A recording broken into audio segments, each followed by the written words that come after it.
सर्वप्रथम मैं आप सबको बताना चाहूँगी कि आज मैं हिंदी के लब्ध प्रतिष्ठित साहित्यकार डॉक्टर नीरजा माधव जी के आवास पर उनसे मिलने के लिए आई हूँ। मेरे आपसे मिलने का जो मुख्य उद्देश्य है वह मेरे रिसर्च से संबंधित है। वास्तव में मैं आपकी रचनाओं पर शोध कार्य कर रही हूँ। इसलिए ये मेरा सौभाग्य है कि जिस साहित्यकार की रचनाओं पर मेरा शोध है उससे मिलने का सौभाग्य मुझे मिला।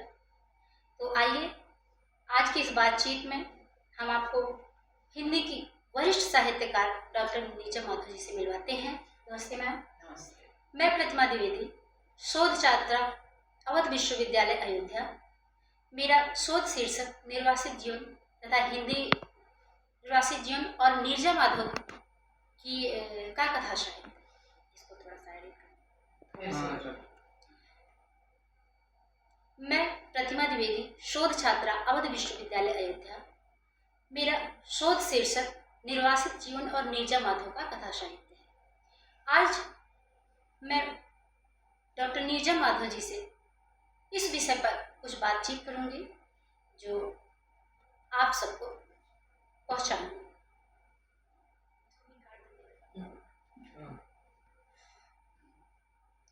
तो मैम, सबसे पहले प्रश्नों की श्रृंखला तो जारी ही होगी अभी। तो प्रश्नों की श्रृंखला शुरू करने से पहले मैं आपके बारे में, आपका सामान्य परिचय, आपका बचपन, आपके जीवन के शुरुआती जो पल थे वो कैसे बीते, आपकी साहित्यिक यात्रा कैसे शुरू हुई, कहाँ से आपको लेखन की प्रेरणा मिली, इन सब चीज़ों पे संक्षेप में मैं बात बताइए कुछ।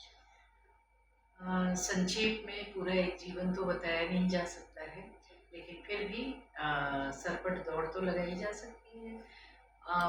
जन्म मेरा एक गांव में हुआ, जौनपुर के कोतवालपुर सलेमों में, और वहीं के प्राइमरी स्कूल से, गांव के प्राइमरी स्कूल से मैंने 4th 5th तक की पढ़ाई पूरी की। प्राइमरी एजुकेशन मेरी वहीं की है।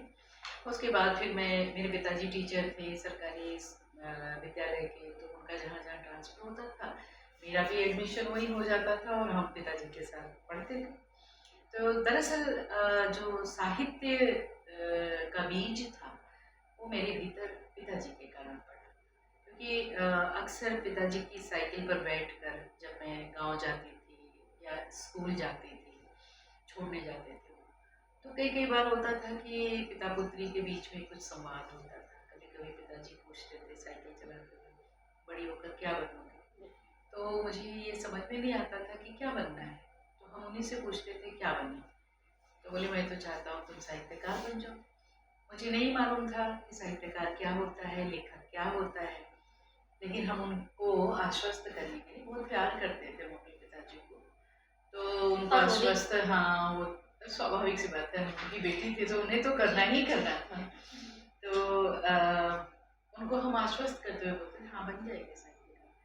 ABCD नहीं मालूम था साहित्यकार होता क्या है, ये कौन चीज़ है, नौकरी है कि क्या है, दायित्व।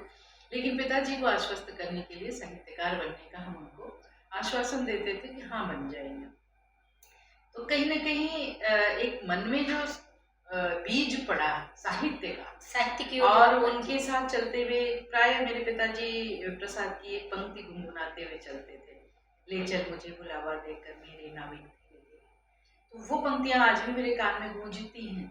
जब मैं दूरदर्शन में पोस्टेड थी, आकाशवाणी दूरदर्शन की जब नौकरी मेरी लगी UPSC के थ्रू, तो दूरदर्शन में जब मैं आई अधिकारी के रूप में, तो वहाँ पर मैंने प्रसाद के ऊपर एक फीचर बनाया था, फीचर फिल्म जैसा डॉक्यूमेंट्री। तो उसमें हमने इन पंक्तियों को एक कलाकार से गवाया और फिर पिताजी को बिना बताए सरप्राइज देने के लिए उनको अपने साथ बैठाया, और टीवी पर जब वो टेलीकास्ट हो रहा था मेरे साथ मेरा कार्यक्रम, तो पिताजी सुन के बहुत भावुक थे। हमने कहा ये पंक्ति आप बचपन में हमको सुनाया करते थे।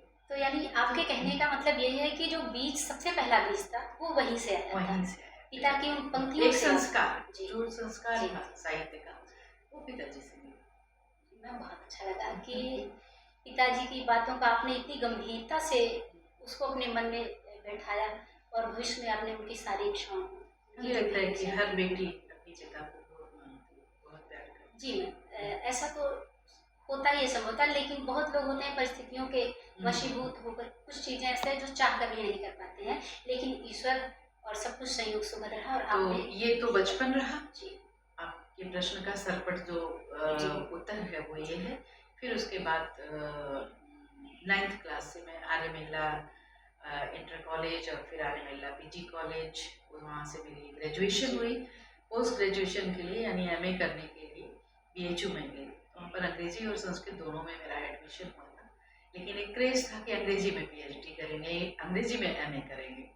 तो एक क्रेज में एमए और पीएचडी उसमें कर थोड़ा सा लिया। जिस समय शायद आप पीजी कर रही होंगी, हाँ, उसमें इंग्लिश की वैल्यू मतलब उस तत्कालीन परिवेश और समय को देखते हुए कुछ ज्यादा ही लगता है। लेकिन आज ये महसूस होता है कि शायद मैंने संस्कृत पढ़ी होती तो कुछ और अच्छा हुआ होता। जी पता नहीं होता कि नहीं होता, लेकिन मन में आता है कि संस्कृत में मेरी गति अच्छी थी बीए में, और अंग्रेजी में जब मैंने लेखन शुरू किया, कुछ लिखी, कुछ किताबें मैंने अंग्रेजी में भी लिखी, लेकिन मुझे लगा कि एक बहुत ही अवैज्ञानिक भाषा है ये, जी जिसके पास उच्चारण ऐसा क्यों करेंगे, इसका भी कोई व्याकरण शास्त्र नहीं है। जी जैसे हमारे यहाँ अगर हम कमल बोल रहे हैं तो कमल लिख रहे हैं, लेकिन उनके यहाँ जो बोलेंगे वो जरूरी नहीं कि स्पेलिंग वही हो।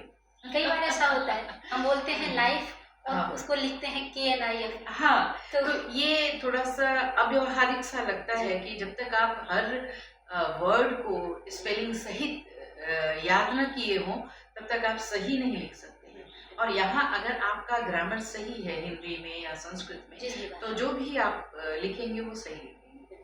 तो और दूसरी, शब्दों की अपनी उनकी सीमा है, क्योंकि अंग्रेजी में उतने उनकी सामाजिक बनावट ऐसी नहीं होती कि उनके पास बहुत सारे शब्द हों, बहुत सारे रिश्ते हों, बहुत सारे खान पान के साधन हों। हमारे यहाँ तो स्वाद की ही इतनी चीज़ें हैं कि जो वो लोग कल्पना भी नहीं कर सकते, तो उनके पास शब्द भी नहीं होंगे।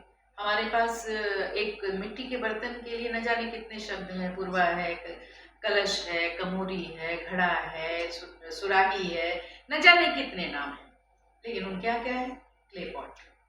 अब एक क्ले पॉट से अगर हमें अपने पुरवाक की बात करनी हो, चाहे दिया की बात करनी हो, चाहे कलश की बात करनी हो, तो हम उसको डिफरेंशिएट कैसे करें? उतने अच्छे तरीके से हाँ, उसको व्याख्या तो मुझे लगा कि नहीं, मैं अपनी भाषा की ओर यानी हिंदी की ओर मूव कर जाऊं, और मैंने फिर हिंदी में लिखना शुरू किया, क्योंकि उसका एक जो शब्द संपदा है, एक जो विस्तार है, वो बहुत लंबा चौड़ा विराट उसका व्यापक है। तो फिर मैंने हिंदी में लिखना शुरू किया, और आश्चर्यजनक बात आपको ये बताएं कि हमारे हाई स्कूल के बाद मैंने हिंदी नहीं पढ़ी। इस बात पे जोर देके इस चीज को जोर देके बताया जाए कि हाई स्कूल के बाद आप ऐसा हम शायद देखते हैं कि यूजी पीजी करने के बाद भी लोग हिंदी साहित्य को उतने अच्छे से नहीं समझ पाते हैं, या हिंदी भाषा का उनको उतना अच्छा ज्ञान नहीं हो पाता है। और हाई स्कूल के बेसिस पे आपने इतना बड़ा साहित्य सृजन कर डाला। हाई स्कूल के बेसिस पर नहीं, वो अपने भीतर का इनबिल्ट जो होता है ना, भीतर से जो चाहत होती है। तो हमें लगता है कि हाई स्कूल के बाद मैंने प्री यूनिवर्सिटी कोर्स किया था, पीयूसी उस समय चलता था, फिर डायरेक्ट बीए में एडमिशन हो जाता था, 1 वर्ष का पीयूसी। तो हाई स्कूल तक तो कंपलसरी हिंदी हमने पढ़ी, उसके बाद फिर हिंदी सब्जेक्ट मेरा छूट गया, डबल इंग्लिश हो गया, संस्कृत हो गया, फिलोसफी हो गया। तो इन सब सब्जेक्ट्स में मेरी मतलब क्या कहेंगे, मुझे मूव करना पड़ा, तो हिंदी छूटी ही गई। नहीं मालूम था कि हिंदी में ही पूरा भविष्य है, आकाशवाणी की नौकरी, दूरदर्शन की नौकरी, हिंदी की नौकरी है, पूरी हिंदी की नौकरी थी। तो पूरा जीवन आपको हिंदी के साथ ही बिताना है। हाँ, तो ये रहा। मैम, जैसे हमारे कहने का उद्देश्य ये था कि जैसे व्याकरणिक दृष्टि से हाई स्कूल के बेसिस, जैसे आजकल के बच्चे हाई स्कूल के बाद बहुत सी चीजें हैं व्याकरणिक, क्योंकि भाषा में व्याकरण का ज्ञान होना बेहद आवश्यक है। जब तक आपको व्याकरण की जानकारी नहीं होगी, तब तक आप उस भाषा का समुचित रूप से नहीं कर सकते हैं। लेकिन फिर भी आपने हाई स्कूल, चूंकि आपने कहा कि हाई स्कूल के बाद हिंदी पर आपका फोकस उधर नहीं गया, आप इंग्लिश की तरफ बढ़ गई, फिर भी इतना बड़ा साहित्य सृजन किया आपने। मेन जो आपका बेसिक, चूंकि हाई स्कूल के बाद फिर आपने जो भी यूजी आपने कहा उस तरीके से किया, व्याकरणिक ज्ञान तो आपको हाई स्कूल तक ही था, उसके बाद फिर आपने स्वतः उसको डेवलप किया। लेकिन संस्कृत ने मेरे व्याकरण को बहुत शुद्ध किया, बीए तक संस्कृत पढ़ी है। तो मैम, आपकी जो हिंदी के जो शब्द भंडार या जो आपकी जितनी भी हिंदी में उपलब्धि है, उसके पीछे का कहीं न कहीं जो कारण है, एक मूल कारण संस्कृत को हम मान सकते हैं। हाँ, संस्कृत संस्कृत को मान सकते हैं। संस्कृत आपकी भाषा का भी परिष्कार करती है और संस्कृत आपके व्यक्तित्व का भी परिष्कार करती है। संस्कृत को एक सुनियोजित षड्यंत्र के तहत डेड भाषा घोषित करने की साजिश रची साजिश रची थी, बिल्कुल। अदरवाइज संस्कृत को जो लोग नहीं पढ़ते हैं, जो नहीं समझते हैं, वो भारतीय ज्ञान परंपरा की एक विपुल संपदा से अनभिज्ञ रहते हैं। हमारी जो मूल संस्कृति है, हमारे देश की जो मूल संस्कृति है, उसका वास्तविक स्रोत तो हम कहें तो संस्कृत साहित्य से ही आता है।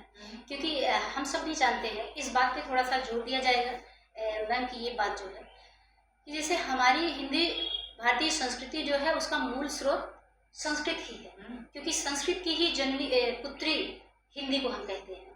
तो कहीं न कहीं मूल में तो संस्कृत ही है और मूल को आपने पकड़ के रखा। अनेक भारतीय भाषाओं के मूल में संस्कृत है जी। और पता नहीं कुछ विघ्नतोषी लोग होते हैं जो भाषा के नाम पर आंदोलन करते हैं, जो संस्कृति के नाम पर विरोध करते हैं या तथाकथित आधुनिकतावादी बनने के चक्कर में, प्रगतिशील बनने के चक्कर में अपनी भारतीय संस्कृति पर कटाक्ष करते हैं। तो उन लोगों को मैं बहुत ही निंदनीय मानती हूँ, क्योंकि वो हमारे देश को एक संकुचित विचारधारा में संकुचित बना देते हैं। तो मैम प्रतिमा, अगला प्रश्न आपका क्या है? रिसर्च से संबंधित है तो हम लोग के व्यक्तिगत जीवन के रूप में। तो मैम हमारा जो रिसर्च से संबंधित पहला प्रश्न है, उस पर सबसे पहले, चूंकि मेरा टॉपिक जो मेरा शीर्षक है उसमें सबसे पहला शब्द निर्वासन है, तो सबसे पहला प्रश्न मैं आपसे निर्वासन से संबंधित ही पूछना चाहूँगी। मैम, निर्वासन की अवधारणा आप अपने भाषा में, अपने शब्दों में कुछ हमको समझाने का प्रयास करते हैं। निर्वासित है, निर्वासित कई तरह से होते हैं लोग। एक मन से निर्वासित हो जाते हैं, एक भौगोलिक रूप से निर्वासित होते हैं, एक पारिवारिक रूप से निर्वासित होते हैं, कोई सामाजिक रूप से निर्वासित होता है। निर्वासन का दंश अपने आप में बहुत ही त्रासदी वाला है। कोई कहीं से भी निर्वासित हो, एक स्त्री अगर मानसिक रूप से कहीं निर्वासित महसूस कर रही है, बहुत छोटा उदाहरण हम दें कि अपने पिता के घर से एक तरह से मानसिक रूप से वो निर्वासित होती है ना, दूसरे घर में जाना है, दूसरे घर में एडजस्ट करना है, तो एक निर्वासन वह भी है। वो भले वो बचपन से वो निर्वासन उसके दिमाग में, उसके माइंडसेट में डाला जाता है कि तुम पराई हो या तुम दूसरे के घर जाओगे, तो निर्वासन का दंश वहां से शुरू होता है। एक स्त्री सबसे पहला निर्वासन का दंश झेलती है। उसको निर्वासन ना भी कहें तो उसका जो मानसिक विस्थापन है, अपना घर, अपने माता पिता, अपना परिवार, उसको छोड़कर दूसरे का घर, दूसरे के माता पिता, दूसरे का परिवार, उसको अपनाना, उसमें सामंजस्य स्थापित करना, तो वहाँ वो तो मान लीजिए कि एक सामाजिक कहेंगे प्रक्रिया है। इसके अलावा कोई विकल्प नहीं हो सकता है। अपने घर में रहने का विकल्प नहीं है। माता पिता के साथ एक जिस उद्देश्य से प्रकृति ने हमें धरती पर भेजा है, उस उद्देश्य की पूर्ति के लिए हमें विवाह करना है, हमें सृष्टि करनी है। ये तमाम चीज़ें जिसको हम समाज में देखते हैं, जानते हैं, और वो हमारे दैनिक चर्या का अंग है। हम इसको मना नहीं कर सकते कि उस निर्वासन से अपने को रोक नहीं सकते। और स्पेशली ये दंश महिलाओं को भी, इसको दंशना भी कहा जाए। कई बार वो बड़ा सुखद होता है, परिवार इतना वार्म वेलकम करता है कि व्यक्ति को भूल ही जाता है यार, दो परिवारों के बीच में वो जो लड़की है सेतु का काम करती है। इसको इस ढंग से भी सकारात्मक ढंग से देखा जाना चाहिए कि दो परिवारों को जोड़ने का काम एक लड़की करती है, वह भी स्त्री के हिस्से आता है, जोड़ने का काम।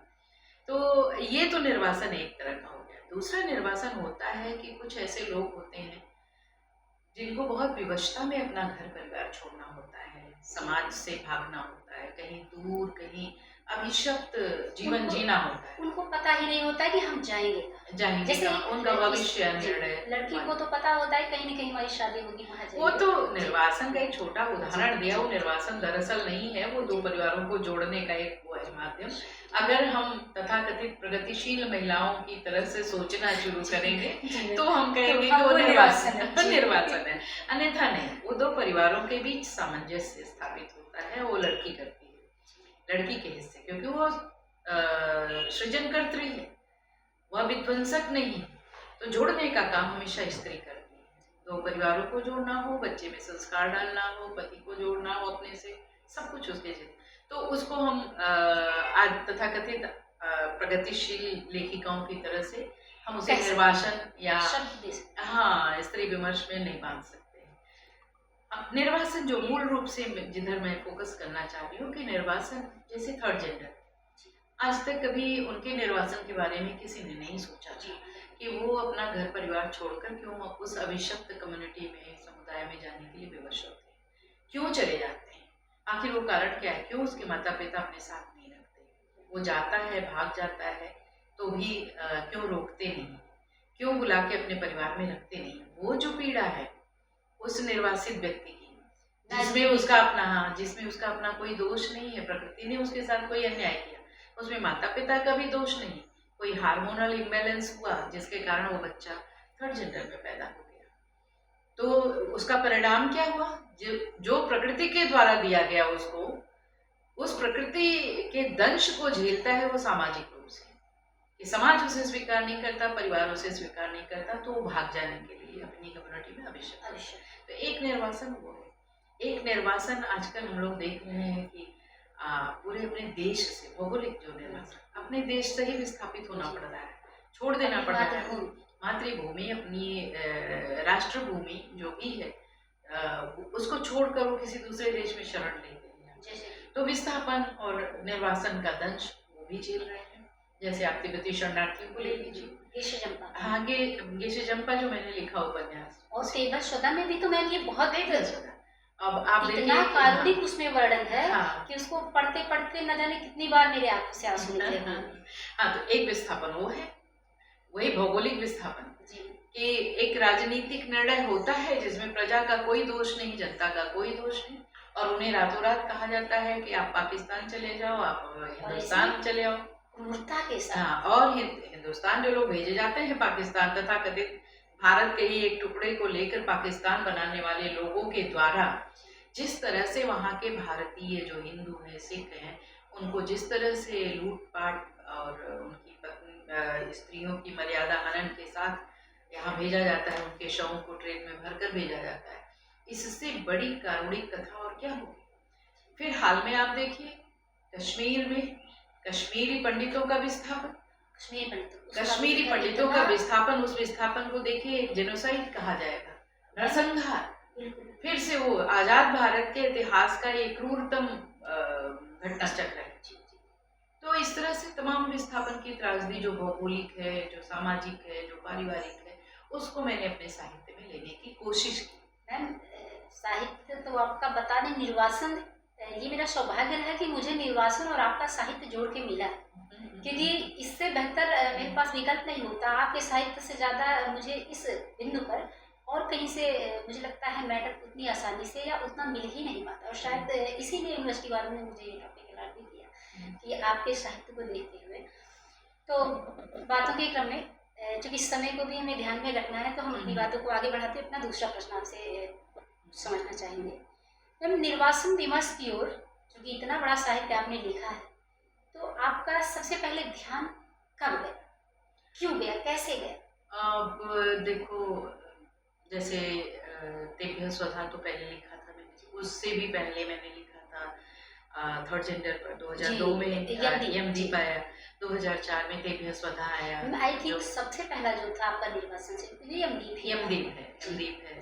तो उनको जब हमने देखा, प्राय लोग देखते हैं, हम भी देखते थे, लेकिन एक दिन मेरे मन में आया कि इनके खाने पीने, आखिर हमारे जैसे घरों में पैदा होने वाले थर्ड जेंडर कम्युनिटी के लोगों को जीवन यापन का दूसरा सहारा क्या है? अगर किसी के यहाँ बच्चे न पैदा हो, किसी के यहाँ विवाह ना हो, तो इनको ये जो ठनगन करते हैं, बूढ़ी हरकतें करते हैं, अपने इस लाउड मेकअप के पीछे कितना लाउड मेकअप करते हैं वो, उस लाउड मेकअप के पीछे वो कौन सा दर्द छिपाते हैं?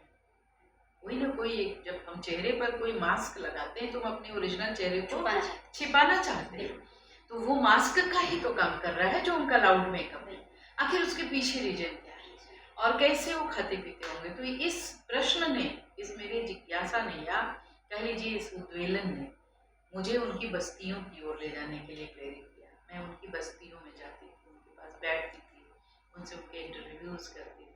और यमदीप जो है वो एक रिसर्च ओरिएंटेड, जो फैक्ट्स हैं, जो तथ्य हैं समाज के, तथाकथित थर्ड जेंडर समुदाय के, उन फैक्ट्स पर केंद्रित वो मेरा उपन्यास है। मैम वो बड़ी प्रामाणिकता के साथ उसमें ऐसे शब्द, ये बिल्कुल ऐसा लग रहा है कि वो स्वयं बता रहे हैं, मतलब सब उनकी जवानी, उनका जो कोड लैंग्वेज था, उनके जो सांकेतिक शब्द थे, उनके रिचुअल्स जो है, उनके गुरु शिष्य परंपरा में क्या होता है, वो किस देवी की पूजा करते, वो सारी चीजें मैंने जब उन लोगों से बातचीत की, बाहर आई, तब उसे मैंने एक उपन्यास का रूप दिया। तो वहां से शुरू करके फिर तेव्या स्वधा जो भारत विभाजन, वो मैंने लिया। और फिर उसके बाद गिशे जंपा, उन लोगों को तिब्बती शरणार्थियों को, मैं सारनाथ में रहती हूँ तो सारनाथ में तिब्बती लोग बहुत रहते हैं, तिब्बती मंदिर है, तिब्बती विश्वविद्यालय, सारनाथ के भूमि पर ये फील हुआ कि ये जो अपना देश छोड़कर हमारे देश में शरणार्थी बने घूम रहे हैं, इनकी अपनी वास्तविक पीड़ा क्या है। और वह भी एक स्कूल में मैं गई थी अतिथि बनकर, मेरे बच्चों का स्कूल था, वहाँ पर एक तिब्बती महिला को मैंने भारतीय परिधान में अपना राष्ट्रगान, मतलब हमारे भारत का राष्ट्रगान गाते देखा, तो मुझे लगा कि अपनी धरती से दूर होने, आज़ाद न होने और पराधीनता या शरणार्थी का दुख झेलते हुए दूसरे देश का राष्ट्रगान गाना कितना कष्टकारी है। और फिर उसके बाद महसूस हुआ कि हम लोग आज़ाद हैं तो कितना अच्छा है, कितने सौभाग्य। हाँ, ये स्वतंत्रता उनके हिस्से भी आनी चाहिए। और इनके मानवाधिकारों के प्रश्न पर पूरा विश्व चुप क्यों है? एक पूरा अहिंसक देश छोटा सा जो भारत और चीन के बीच में था, उसको चीन ने अपने में मिला लिया, कब्जा कर लिया। अब चीन हमारा पड़ोसी बन गया। चीन हमारे यहाँ भी डोकलाम में, कभी कभी लेह में, कभी लद्दाख में, कभी अरुणाचल में वो घुसपैठ करने की कोशिशें करता है। तो फिर मैंने तिब्बती शरणार्थियों पर 2 उपन्यास लिखे। परम पावन दलाई लामा जी जो उनके राष्ट्राध्यक्ष भी हैं और सबसे बड़े धर्म गुरु हैं, जिनको भगवान के रूप में वो लोग पूजते हैं, तो परम पावन दलाई लामा जी ने दोनों ही मेरे उपन्यासों का लोकार्पण किया, देवपा तिब्बत के लिए। तो ये विस्थापन की त्रासदी पर लिखने की प्रेरणा इस तरह से समय समय पर कुछ कुछ मिलती रही। मुझे ये नहीं मालूम था कि मैं विस्थापितों और निर्वासित लोगों के लिए ऊपर लिखने वाली लेखिका बन जाऊंगी, लेकिन मैं अपने भीतर की, जैसे आपका साहित्य एक विशेष साहित्य बन जाएगा, विशेष साहित्य बन गया। ये मेरा इरादा नहीं था, वो होता चला गया ईश्वर। और सबसे बड़ी चीज है ना, मेरी कभी रुचि नहीं रही जो ये चलताऊ फैशन है, दलित विमर्श, स्त्री विमर्श, आदिवासी विमर्श, बहुत लिखा गया और बहुत बनी बनाई कहानियां और बनाई गई, थोड़ा चटपटी बना के परोसी गई। मुझे उसमें कभी भी ना विश्वास रहा और ना ही मुझे अच्छा लगा। जिस तरह से वो स्त्री विमर्श के नाम पर, आदिवासी विमर्श के नाम पर देह विमर्श, देह गाथा लिखा गया हमारे साहित्य में, वो एक भारतीय संस्कृति को छिन्न भिन्न करने की एक और कोशिश, ऐसा कहा जा सकता है। क्योंकि जिस हिसाब से आप अगर उनकी समस्या केवल लिखते बहुत साफ, बहुत अच्छे ढंग से, तब तो वो समस्या सामने आती, लेकिन आपने उसकी आड़ में तो चटपटे और शिराओं में झंझनाहट पैदा करने वाला अश्लील लेखन करना शुरू कर दिया। एक्चुअली उनकी मूल समस्या तक गए, उसको और विकृत कर दिया, उसका रूप ही अश्लीलता की ओर लेकर चले गए हमारे लेखक, उसका स्वरूप ही बदल गया। तो मैम बहुत अच्छा लग रहा है आपसे बात करके, बस यही इच्छा है कि समय काश और बढ़ जाता है, लेकिन क्योंकि हम सभी समय में बंधे हुए हैं, तो मैं अपना अगला प्रश्न आपसे पूछना चाहूँगी। मैम जैसे कि आपने निर्वासित पे लिखा ही है, तो मैम आपके जो निर्वासित पात्र हैं, ये वास्तविक जीवन के व्यक्तियों से प्रेरित है या फिर काल्पनिक? जो कहानी गढ़ी जाती है वो तो हमेशा काल्पनिक होती है। जी। एक साहित्यकार अपनी कहानी अपने खुद गढ़ता है, क्योंकि उसमें उसको पता होता है कि कहाँ मुझे श्रृंगार रस डालना है, कहाँ कथा रस को और आगे बढ़ाना है, कहाँ करुण रस डालना है, ये सारी चीज़ें उसकी अपनी होती हैं। तो उसके अकॉर्डिंग वो कोई एक काल्पनिक कथा करता है। लेकिन उस काल्पनिक कथा में भी जो पात्र होते हैं, नाम भले वो न हो, लेकिन कहीं न कहीं समाज के वो भुक्तभोगी पात्र होते हैं, तभी तो हम समाज को अभिव्यक्त कर पाएँगे, तभी तो हम कह पाएँगे कि ये जो साहित्य है ये समाज का दर्पण है। यानी अगर मैं संक्षेप में कहें हमें, तो आपके पात्र वास्तव में यथार्थ हैं, हाँ, उनके नाम काल्पनिक हैं, हाँ। उनके जो उनकी जो पीड़ा है वास्तव में वो वो वास्तविक पीड़ा वास्तविक है, वो पीड़ा जो वास्तविक उनकी त्रासदी है जी। वह वास्तविक है, जी जो राजनीतिक सिनेरियो है वह वास्तविक है, जी लेकिन जो कहानी है वो काल्पनिक है। जी यानी आप एक मकान बनाते हो, उस मकान में रहने वाले लोग चलते फिरते हैं, मकान आप अपने हिसाब से डिजाइन करते जी, हो। लेकिन रहने वाले वास्तविक लोग हैं। हाँ, ठीक है मैम, प्रश्न तो बहुत है मेरे पास, लेकिन चुनना पड़ रहा है कि कितना पूछे कि आपके समय में हम आ जाए।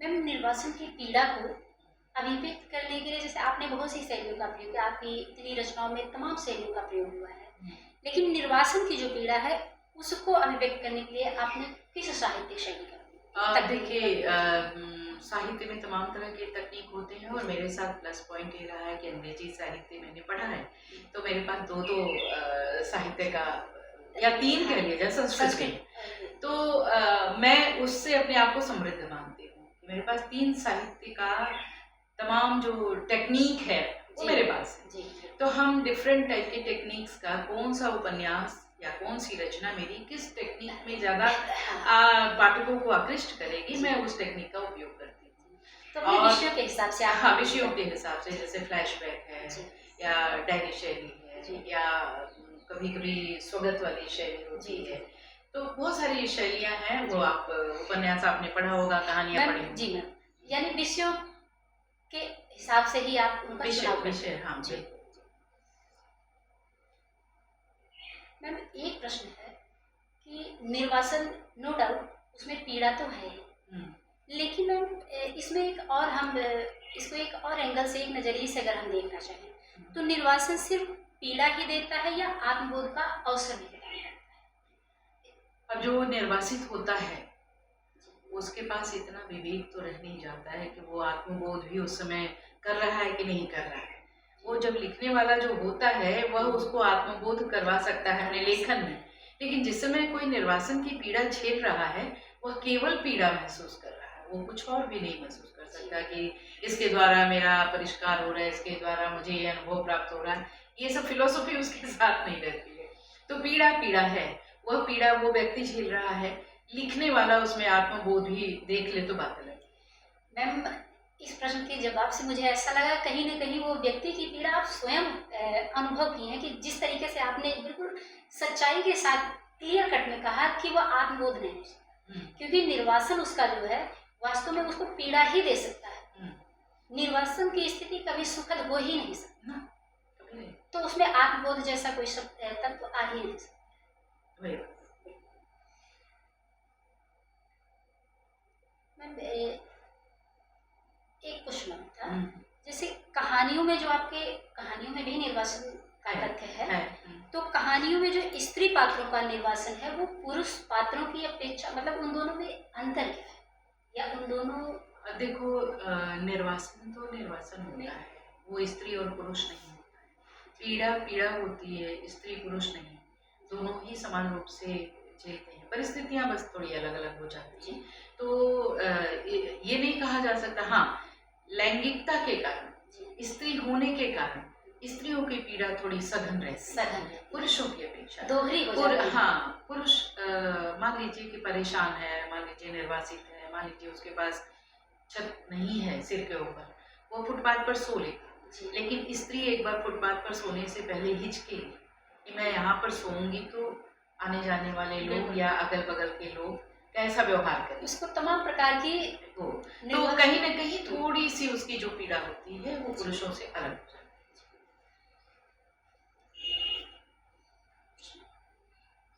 प्रश्नों की सघनता देखूं या आपका समय, दोनों को? नहीं, आप प्रश्न पूछते रहो, फिर उसके बाद आप अपने काम की चीजें ले लें। मैम, क्या निर्वासन केवल राजनीतिक समस्या मान सकते हैं? नहीं, केवल राजनीतिक समस्या नहीं है। जब दो देशों के बीच में निर्वासन या विस्थापन की स्थिति आती है तो उसे एक राजनीतिक समस्या तो कह सकते हैं कि इसमें राजनीति से प्रेरित होकर कुछ लोगों को, कुछ समूहों को भागना पड़ता है या अपनी जन्मभूमि छोड़नी पड़ती है, एक राजनीतिक समस्या। लेकिन उसके साथ साथ, उस राजनीति के साथ साथ समाज और परिवार भी चला आता है, सामाजिक समस्या भी आती है, पारिवारिक समस्या। वो विस्थापित होकर जिस समाज में जाता है उस समाज में एडजस्टमेंट की प्रॉब्लम आती है। सांस्कृतिक उस समस्या समाज में जब जाएगा तो भाषा की समस्या आएगी, उसके खान पान की समस्या आएगी, सांस्कृतिक समस्या, भौगोलिक समस्या, तमाम समस्याएं आती हैं। तो केवल राजनीतिक नहीं कहा जा सकता। राजनीति के आड़ में तमाम तरह की प्रॉब्लम्स, तमाम तरह की विडंबनाएं उसके साथ लगती हैं।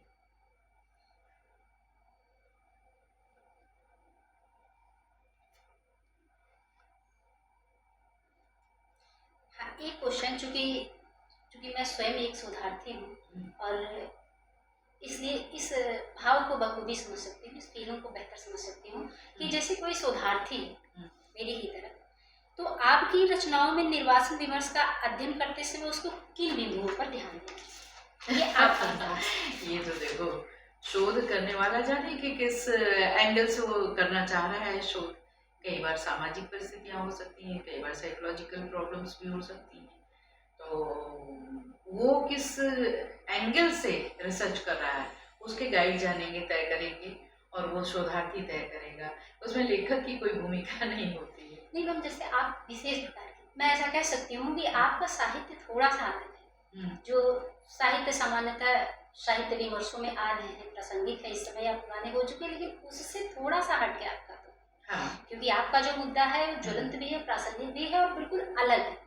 तो इसलिए कोई विशेष के कुछ स्पेशल जो आपकी रचनाओं या आपके शोधार्थी को विशेष ध्यान देना चाहिए? जब भी निर्वासन की समस्या कोई शोधार्थी ले या विस्थापन की त्रासदी, तो उसे मेरे साहित्य का जब अध्ययन करना ही है, अगर उसकी विवशता है, तो उसे इस कोण से भी देखना चाहिए कि नीरजा माधव अंतर्राष्ट्रीय मुद्दों को, वो राष्ट्रीय ही केवल नहीं है, राष्ट्र के समक्ष वो चुनौती तो है, लेकिन वो एक अंतर्राष्ट्रीय मुद्दा भी है। जैसे तिब्बत एक देश के रूप में जब आजाद होगा, बफर स्टेट के रूप में पहले था भारत और चीन के बीच में, तो दो देशों के बीच में टकराहटें नहीं थी, एक देश बफर स्टेट था तिब्बत। जब तिब्बत खत्म हो गया, उसका अस्तित्व खत्म हो गया है, चाइना ने अपने में मिला लिया है, तब से हमारे सामने जो बॉर्डर की टकराहटें, भारत और चीन की सीमाएं जब सट गई, तो फिर टकराहटें भी होने लगी चीन के साथ, तो हमारी सैन्य सुरक्षा पर भी ज़्यादा खर्च होने लगा। उसी तरह से हम कश्मीर और पाकिस्तान वाले उस पर देख लें कि कश्मीर में जब कश्मीरी पंडितों की समस्या आई, कश्मीरी पंडितों को हटाया गया। किस लिए हटाया गया? नरसंहार क्यों हुआ, उनका लूटपाट क्यों हुआ, उन्हें विस्थापित क्यों किया गया?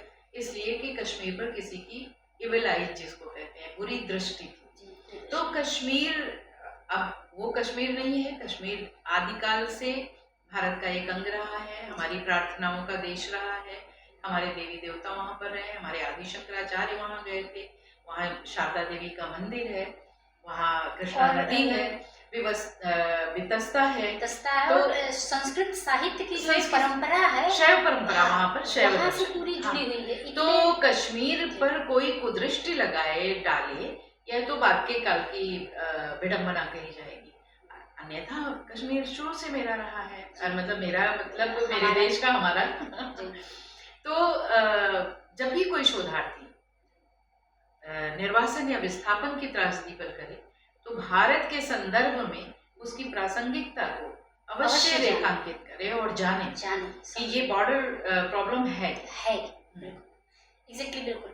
मैं यही जानना था कि जैसे आपके साहित्य को जानने के लिए, समझने के लिए आपको विश्व साहित्य को जानना पड़ेगा, क्योंकि जैसे विश्व साहित्य में हमारे तिब्बत या और भी जो अन्य देश के ऐसे ऐसे मुद्दे आते हैं, जब तक आप विश्व को नहीं जानेंगे या ऐसे देशों को नहीं जानेंगे, तब तक कैसे आप गहराई में उस चीज़ों को उस भाव को अच्छे से नहीं समझ पाएंगे। हाँ, वही बिल्कुल।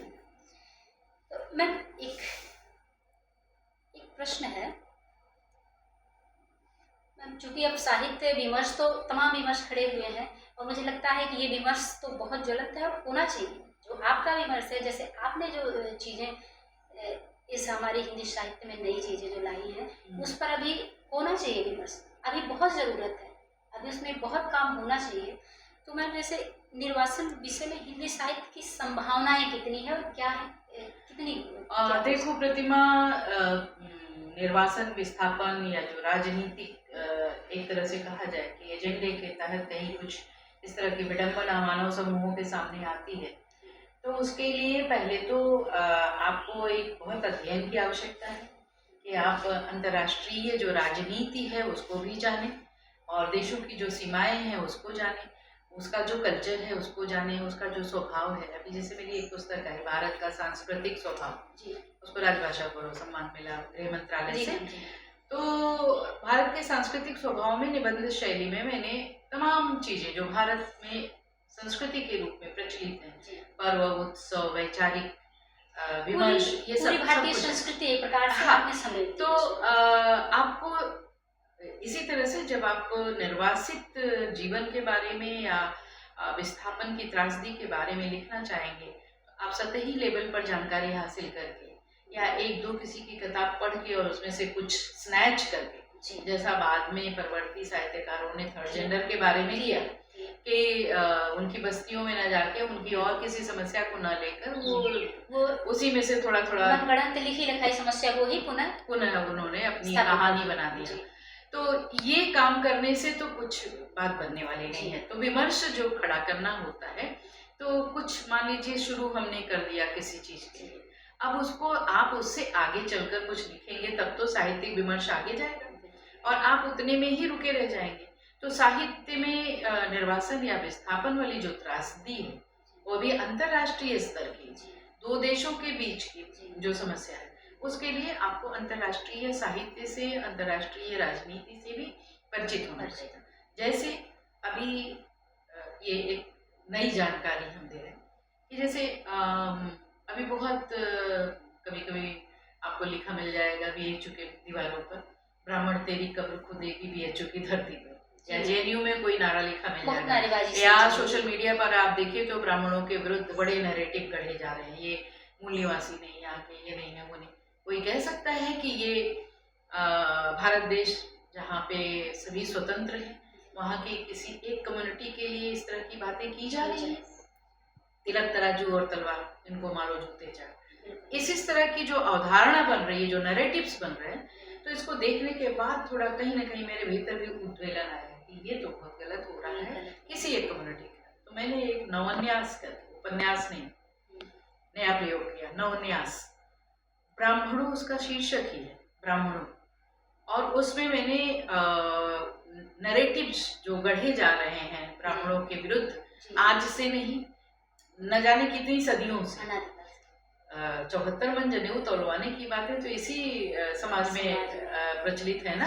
तो 74 मन जनेऊ किसके तोलवाए गए थे, और फिर दूसरे ढंग के नैरेटिव भी उनके खिलाफ होते हैं। तो उसको लिखने के पीछे मेरा मोटो ये था कि ब्राह्मण केवल एक जाति नहीं है, ब्राह्मण हमारे यहाँ जो अपने पदच्युत होते हैं ब्राह्मणत्व से, यानी जो आचरण की सूचिता है या आचरण और व्यवहार का जो उनका होना चाहिए, उससे जब च्युत होता है तो उसे हम ब्राह्मण नहीं कहते। उसका प्रमाण है कि बहुत प्रकांड विद्वान था रावण, लेकिन हम उसको राक्षस कहते हैं।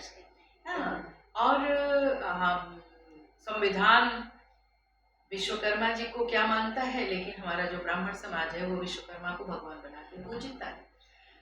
हमारे समाज में लोग श्री कृष्ण को चाहे जिस जाति के साथ बांधे, लेकिन ब्राह्मण जो है वो ईश्वर के रूप में, परावतार के रूप में, विष्णु के अवतार के रूप में उनको पूजता है। तो ब्राह्मण केवल एक जाति नहीं है, ब्राह्मण एक विचार है, ब्राह्मण एक आचरण है, व्यवहार है। जैसे ही उस आचरण और व्यवहार से वो च्युत होता है, वो ब्राह्मणत्व से च्युत हो जाता है। तो मुझे उस ब्राह्मणत्व की बात करनी है जो वास्तविक ज्ञान परंपरा को, भारत की ज्ञान परंपरा को और संस्कृति को लेकर आगे चलता है। तो उस नवन्यास को लिखने में मुझे जो यहूदियों के विरुद्ध नैरेटिव चलाया गया था, नाजियों ने जो उनका नरसंहार किया था, उसको कहीं ना कहीं से कंपैरेटिव होकर जो हमारे कश्मीरी पंडितों का नरसंहार हुआ था उसके साथ जोड़ना। तो अब यहूदियों का हमको इतिहास पढ़ना पड़ा। अगर हम नहीं पढ़ते तो फिर हम नाजियों के बारे में कुछ नहीं लिख सकते, कुछ नहीं किया, फिर कि कंपेयर क्यों, हाँ, फिर कंपेयर नहीं कर सकते। तो इसलिए अध्ययन बहुत जरूरी है। आप विस्थापन पर लिखें या किसी पर भी लिखें, आपको पहले से तैयारी जरूरी है। मैम इतनी सूक्ष्मता से आपने जैसे हर मुद्दों पे इतनी सूक्ष्मता से वर्णन बता रही हैं हर चीज़ों का, इतना ज्ञान, मतलब इसमें कितनी मेहनत लगेगी मैम? जैसे इतना सारा मेहनत को हम तोल नहीं सकते, पता नहीं मेहनत लगेगी। जैसे हम लोग कुछ, जैसे हम जैसे छात्र हैं, अगर कुछ जैसे सौभाग्य है, हर किसी की इच्छा होती है कि अपने आप को बेहतर बनाए, या आप जैसे बनने की इच्छा, आपको आदर्श मानकर, तो कितना मेहनत करें, क्या करें कि आपके जैसा कुछ कर पाए, कुछ अलग कर पाए? अब ये तो अपने अपने जुनून पर, अपनी अपनी परिस्थिति पर, अपने अपने रुचि पर निर्भर करता है। फिर जैसे भी हमारे कुछ हम जैसे अध्ययन तो बहुत जरूरी है, सबसे और अध्ययन मतलब सायास नहीं, आपके भीतर से उठे कि मुझे ये पढ़ना है, जरा इसमें देखें क्या है, वेदों में क्या है, हमारी प्राचीन संस्कृति में, प्राचीन शास्त्रों में क्या है, वर्तमान में क्या है। हाँ, पहले जिज्ञासु होना पड़ेगा। फिर आपको कम से कम साधना पड़ेगा अपनी कुर्सी को, अपने आसन को, कि आप उस पर 6 घंटे 5 घंटे कंटिन्यूस बैठ सकें। और जब बैठेंगे और पढ़ने बैठेंगे तो जरूर आपके भीतर कहीं ना कहीं कुछ स्फुरण होगा। मैं कल अपने इस लाइब्रेरी में टहलते हुए मेरे मन में विचार आ रहा था कि एक जन्म में संसार में जितना साहित्य है उसको नहीं पढ़ा जा सकता। यहाँ तक कि मन में आता है कि मैं इतनी ढेर सारी किताबें जो रखी हुई हैं इनको भी मैं आत्मसात कर पाऊँ, लेकिन मेरे पास समय नहीं होता है लिखने और सामाजिक कार्यों में, पारिवारिक दायित्व में, सब में।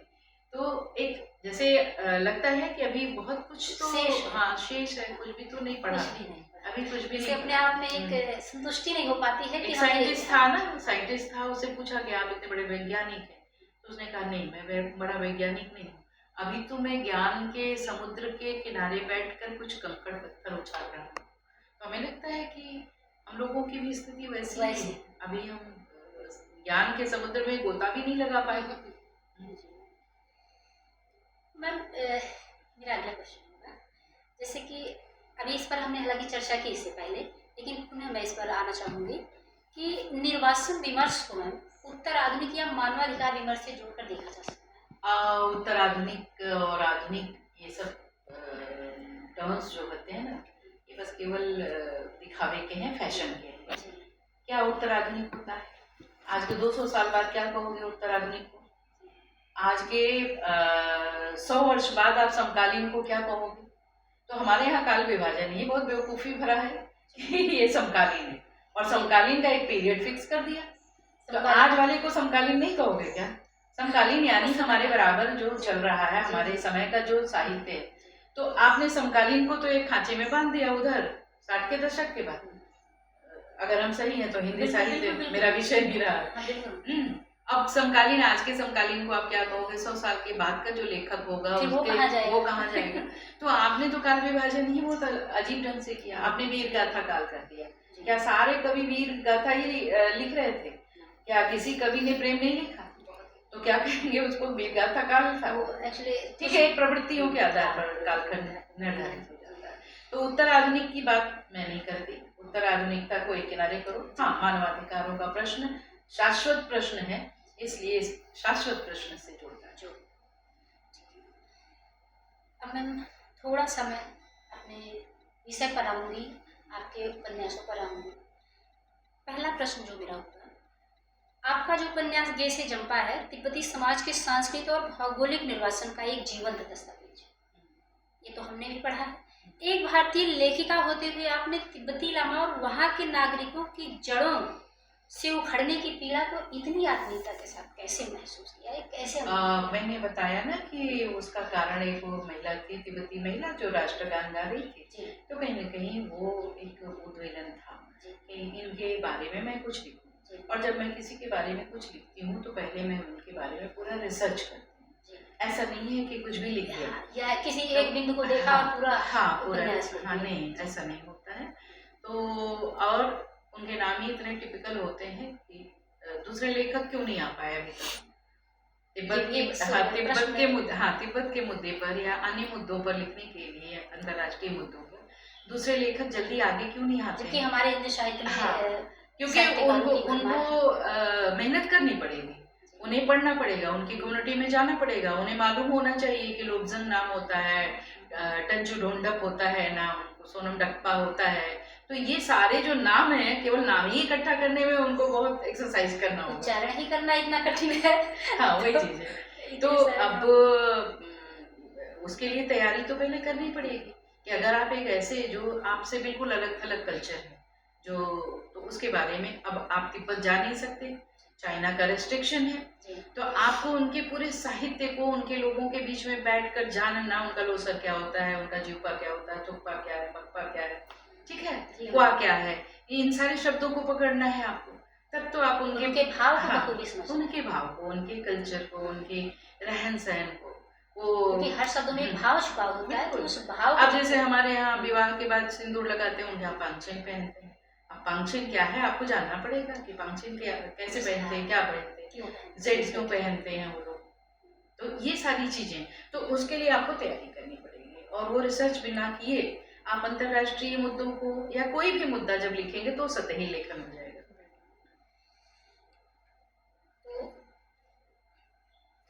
हमें लगता है अंतिम प्रश्न है। मैं कोशिश करूंगी कि अपनी बात को कम से कम शब्दों में खत्म कर दूं। एक या दो प्रश्न मैक्सिमम। तो जैसे हिंदी साहित्य में आमतौर पर किसान, मजदूर और मध्य वर्ग पर खूब लिखा है। हमने पढ़ा है, जो हम लोग हिंदी साहित्य के छात्र हैं, तो हमने देखा कि इन सब पर तो बहुत से साहित्य लिखे जा चुके हैं, लेकिन आपने निर्वासन और शरणार्थियों जैसे वैश्विक और संवेदनशील विषय को अपने उपन्यासों का केंद्र बनाया। एक रचनाकार के रूप में इस विषय को चुनने के पीछे क्या सामाजिक या मानवीय प्रेरणा थी? सामाजिक थी, मानवीय थी, या फिर कोई और? क्योंकि कभी विषय कभी बहुत होता है ना, हाँ कभी कभी होता है कि अपनी रुचि होती है, किसी किसी को संस्कृत पढ़ने में रुचि है, किसी को अंग्रेजी पढ़ने में रुचि है, क्यों? वो रुचि का विषय होता है, वो अपनी व्यक्तिगत है। तो इसी तरह से मेरी रुचि, मैंने साहित्य यूपीपीसीएस की मेरी जब तैयारी हो रही थी, मेरा यूपीपीसीएस में सिलेक्शन हुआ था, तो जब यूपीपीसीएस की तैयारी कर रहे थे तो उस समय हम हिंदी में पढ़ते थे। हमने देखा गोदान से लेकर तमाम किसानों की प्रॉब्लम्स लिखी गई हैं। फिर आज का भी अगर एक लेखक वही लिख रहा है, और जबकि समय काफी बदल चुका है। अब जैसे एक विशेषांक निकला हंस पत्रिका, उसमें आज़ादी के बाद जो 1000 कहानियां लिखी गई हैं, मतलब कुछ 16 वर्षों में, 1990, 2006 या कुछ ऐसे लिया गया था, याद नहीं आ रहा है।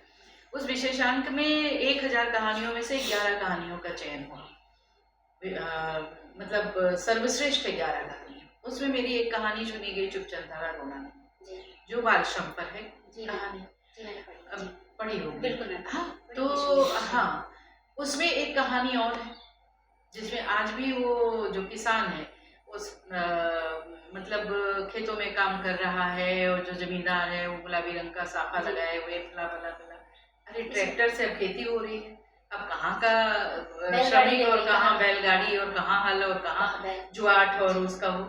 तो अगर अभी भी एसी कमरे में बंद होकर लेखक गांव को रचना चाह रहा है तो वो नहीं रच पाएगा।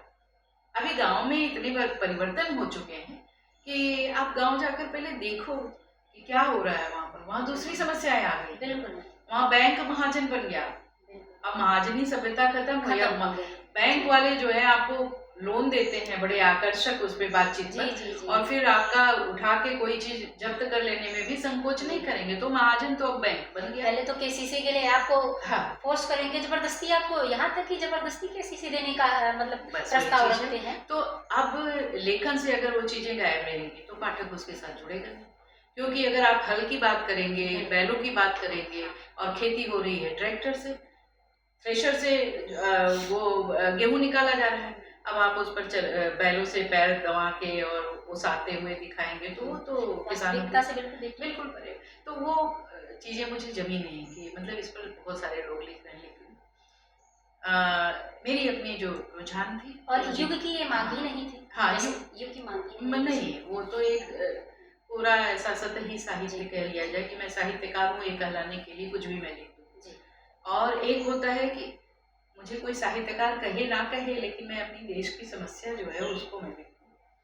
तो ये था तो मेरा। मैम आपका जो दृष्टिकोण था या साहित्य लिखने का जो आपका मेन मोटिव था, उद्देश्य, वो देश की समस्या और देशवासियों की मानव की पीड़ा को समझना, उनको लोगों तक पहुंचाना, हाँ, बिल्कुल। यही का। हाँ, जो पीड़ित हैं, जो विस्थापित हैं, जो निर्वासित हैं, या जो सचमुच राष्ट्र की समस्या है, आप ये कह सकती हैं आपकी राष्ट्रवाद मेरे रक्त में है।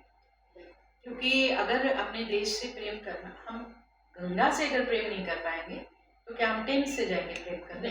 नहीं। असंभव। तो ऐसे ही अगर हम अपने देश से प्रेम नहीं कर पाएंगे तो फिर हम पूरे विश्व से प्रेम कहाँ विश्व कर से कैसे? पाएंगे? तो विश्व से प्रेम करने से पहले आपको अपने देश से प्रेम करना होगा, अपने परिवार से करना। और कहीं न कहीं आप बस कुटुंबकन की भावना को लेकर चलते हैं। बिल्कुल यही है ना, क्योंकि आपके साहित्य, आपकी रचनाएं ये स्पष्ट रूप से व्याख्यायित करते हैं कि आपके भीतर वो चीज है, विश्व बंधुत्व की भावना, जो तिब्बत को इसीलिए तो आपने इतने संवेदना के साथ इस तरीके से चित्रित किया, क्योंकि एक भारतवासी हम लोग दूसरे देश को इतना करीब से क्यों देखें? नहीं, जान भी नहीं पा रहे थे, और हमारी नई पीढ़ियां अभी भी नहीं जानती हैं कि हाँ, तिब्बत की समस्या क्या है, तिब्बती शरणार्थी हमारे भारत में क्यों है। ऐसे ही तमाम हमारे शरणार्थी हैं।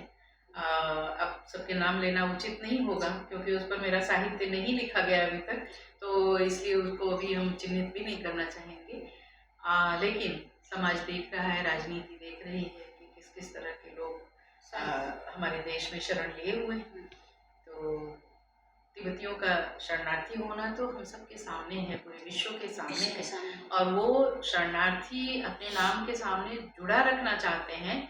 और उनका कहना है कि हम शरणार्थी इसलिए लिखते हैं कि हमें याद रहे कि हमें अपने देश वापस जाना है, हम यहाँ पर शरण लिए हुए हैं।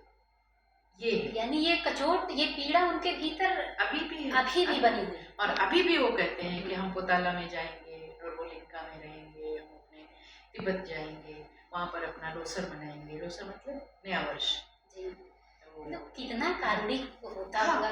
तो जब आप उसमें घुसेंगे किसी की भी पीड़ा में, तब आपको समझ में आएगा वो जो परकाया प्रवेश होता है, कि जब आप उनके भीतर अपनी आत्मा को स्थापित करेंगे और साधारणीकरण, अगर हम रस की बात करें तो साधारणीकरण, स्वयं को उनसे बिल्कुल जोड़ देना, एकाकार करना, तो फिर आपको समझ में आएगा कि ये पीड़ा कहीं बहुत बड़ी पीड़ा है दो देशों के बीच। अब मेरा आखिरी प्रश्न रहेगा जाते जाते कि हमारा जो हिंदी साहित्य है और आपका विमर्श है, इसको, इसकी संभावनाएं, इसकी उपयोगिता और इसका भविष्य, इन सबका मिला जुला मतलब क्या हो सकता है इस पे, या फिर जो है हम इसको कैसे देखें, आपके साहित्य को समाज को जानने की कितनी आवश्यकता है, इस पर हम थोड़ा सा जानना चाहते हैं। देखो, कोई भी साहित्यकार जब लिखता है तो उसका उद्देश्य होता है परिष्कार, या जो चीजें विडम्बनाएं हैं वो सॉल्व हो जाए। जैसे यमदीप मैंने लिखा तो उस समय तक थर्ड जेंडर पर कहीं कुछ भी नहीं काम हो रहा था, और चुनाव आयोग के द्वारा भी हमने जब पता किया तो वहाँ केवल 2 जेंडर थे, स्त्री और पुरुष, और न उनके लिए कोई रिजर्वेशन था, न उनको शिक्षा में कोई जगह दी जाती थी। शिक्षा में तो पाठ्यक्रमों के माध्यम से उनके बारे में भी कुछ नहीं बताया जाता था, और हमारे यहाँ की पीढ़ियाँ आज भी बहुत सारे परिवारों में लड़के लड़कियाँ डरते हैं उन लोगों के आ जाने से, उन लोगों की शक्ल सूरत, डर का माहौल, एक फोबिया जिसको कहते हैं। लेकिन जब यमदीप मैंने लिखा और उसके 12-14 वर्षों बाद कोई साहित्य नहीं आया था तब तक। आपकी बात को काटना चाहती हूँ मैम, मेरा खुद का ही अनुभव है, क्योंकि जब तक हमने आपका यमदीप नहीं पढ़ा था उससे पहले हम लोग भी उसी माइंड सेट में जी रहे थे। यस, तो जब यमदीप मैंने लिखा कि ये मनुष्य हैं, हमारे और आपके परिवारों में जन्म लेने वाले बच्चे हैं, प्रकृति के क्रूर मजाक का एक शिकार हुए हैं। उन्हें जैसे हम दिव्यांग बच्चों को रखते हैं अपने घर में, नेत्रहीन बच्चा हमारे साथ रह लेता है, हाथ पैर से अपाहिज बच्चा साथ रह लेता है, मानसिक रूप से जो विक्षिप्त बच्चा होता है वह भी साथ रहता है, लेकिन क्या कारण है कि इस बच्चे को हम साथ नहीं रखते, जो केवल संतानोत्पत्ति में अक्षम है, और उसमें उसका कोई दोष नहीं है, दोष भी है। तो भी आप उसको अभिशप्त जीवन जीने के लिए भरा दें। तो जब मैंने उसको लिखा 12-14 वर्षों तक बिल्कुल शांति छाई रही, कुछ लोग पढ़ते रहे, कुछ लोग रिएक्शंस देते रहे, लेकिन कोई सामाजिक परिवर्तन दिखाई नहीं दिया। नहीं, लेकिन जब सुप्रीम कोर्ट ने भारत के स्वतः संज्ञान लेते हुए इस उपन्यास के आधार पर बिना किसी जुलूस धरना प्रदर्शन के उनको वो सारे अधिकार दिए जो हमने अपने उपन्यास में डिमांड किए थे उनके लिए, और आज उनकी स्थिति में जब परिवर्तन आप देख रहे हैं कि वो धर्मगुरु बन रहे हैं, वो महामंडलेश्वर बन रहे हैं, वो प्रिंसिपल बन रहे हैं, वो जज बन रहे हैं, तो हमें लगता है कि साहित्य ने अपनी विजय हासिल कर ली। साहित्य की विजय यही है। और इसी तरह से जिस दिन तिब्बत आजाद हो जाएगा उस दिन कोई चाहे ना करे, एक छोटी सी आहुति नीरजा माधव की कि भाई बेचारे तिब्बत के साथ आपकी भी विजय हो जाएगी। मेरी विजय हो या ना हो, लेकिन उस साहित्य की विजय होनी चाहिए जिसमें उनकी पीड़ा दर्ज है। तो जाते जाते मैम एक आखिरी प्रश्न तो इससे पहले था, लेकिन कई आखिरी है। मैम आप हमारे जैसे आज के जो युवा हैं, जो हमारे नए साहित्यकार अभी नए नए उत्पन्न हो रहे हैं, जैसे कि जो हम लोग हैं, कुछ भविष्य में सोच रहे हैं कि अपने देश के लिए, अपने समाज के लिए, अपने राष्ट्र के लिए कुछ करें, कुछ लिखना चाहें, तो उनके लिए आप क्या संदेश देना चाहें हमारे दर्शकों को? बार बार जब भी मुझसे पूछा जाता है तो मैं यही कहती हूँ, पहली बात तो मम्मट ने कहा है कि जो लेखक होता है, कवि होता है, वो निरंकुश होता है। तो निरंकुश का अर्थ ये नहीं होता है कि अनुशासनहीन होता है, वो अपनी राह खुद बनाता है, जैसे हमने अपनी राह खुद बनाई। वो प्रचलित फैशन में अगर हम लिखने लगते तो शायद हम भी कहीं गुम हो जाते भीड़ में, और ऐसा हम नहीं करेंगे, बहुत अलग दिख रहे हैं, लेकिन हमने जो कुछ किया है वो मुझे संतुष्टि इस बात की है कि मैंने वैश्विक स्तर के मानवाधिकारों की बात की है। मैंने अपने देश की सीमाओं की, जैसे जो भी आपने किया है उसको समाज ने, राष्ट्र ने स्वीकारा है राष्ट्रपति द्वारा तिब्बती शरणार्थियों और थर्ड जेंडर पर लिखने के लिए सर्वोच्च महिला नागरिक सम्मान दिया गया, नारी शक्ति। तो इस तरह से मतलब जो चीजें होती हैं वो पूरे समाज तक, राष्ट्र तक जाती हैं अगर आप ईमानदार कोई कार्य कर रहे हैं। तो मैं आने वाले जो बनने वाले लेखक हैं या जिनके भीतर बीज है लेखन का, उनसे जरूर हम ये कहेंगे कि सतही लेखन करने से बचें, और chat GPT, social media, Facebook से मैटर लेकर कहीं पेस्ट करके लेखक नहीं बना जाता है। आपके अंदर जब ताकत होगी शब्दों की, कल्पनाशीलता होगी, संवेदनशीलता होगी, तभी आप लेखक बन सकते हैं। शॉर्टकट लेखन में नहीं होता। सबसे पहले तो जिज्ञासु होना पड़ेगा, अध्ययन करना पड़ेगा आपको अपने प्राचीन शास्त्रों का भी, वर्तमान भी, और तब आप कुछ नया दे पाएंगे। तो मैम मुझे लगता है कि अब आपको धन्यवाद देने का समय आ गया है, और समय जो है कि जल्दी से ले लो। कितना आपने दिया, इसके लिए तो मुझे लगता है कि आज कुछ विशेष ईश्वर की, बाबा विश्वनाथ जी की कृपा थी, जो आपके आवाज पर बैठ के और इस तरीके से इतने फ्री माइंड से बाबा विश्वनाथ की कृपा से सब लोग मिलते हैं दूसरे से। बाबा विश्वनाथ की ही कृपा से कुछ बोलते हैं, कुछ कर पाते हैं, तो सब कृपा उन्हीं की है। तो मैम अब आप इजाजत लेना चाहेंगे? इसी के साथ अपनी बात को, अपनी वाणी को विराम देते हैं। पुनः आभार आपका। अरे